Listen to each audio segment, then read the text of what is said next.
Ah, welcome and hello to a practical look, as I intend it to be, at fixed recoverable costs and trying to make it work, indeed, trying to survive in this new regime. Now, can I say at the outset that there is appended to the materials, there is an attachment setting out the numbers, as it were. And at the very end of this talk, I say I won't go into it's a separate document, but I will give you a couple of examples and a few thoughts, a few sort of insights into the do's and don'ts of making the best of a fixed costs regime.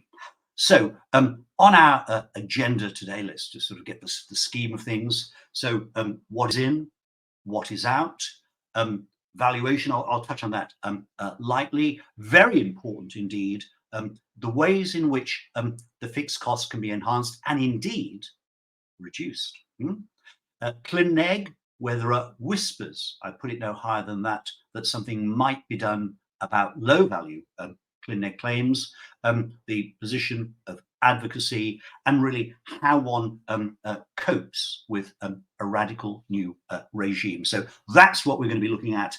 Now, can I say at the outset, I've given you a full set of notes, things like standard directions and such like, and they are in there. I am not going to talk about them because, I say, we've got, I think, probably 3 hours worth of material, but I like to, I never want to shortchange people, but my emphasis is very much on the art of coping and making ends meet, as I say here, from October.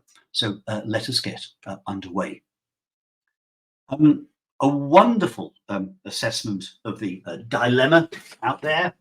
Sir Rupert Jackson, in his 2017 report, which led to these changes, and indeed, which incidentally I advised him on, for what it's worth. It's probably not a great deal. If costs are too high, people can't afford lawyers. If they're too low, there won't be any lawyers doing the work. Now, just an opening thought about fixed costs.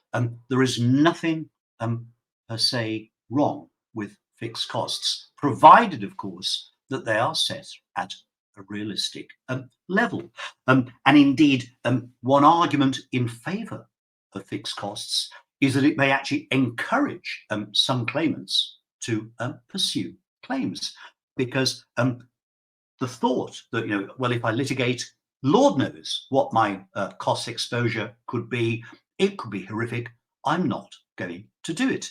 But of course, within fixed cost regime, we will have a clue, I think pretty clear clue, because the essence of fixed costs, and the clue is in the word fixed, is that we know what the numbers will be. So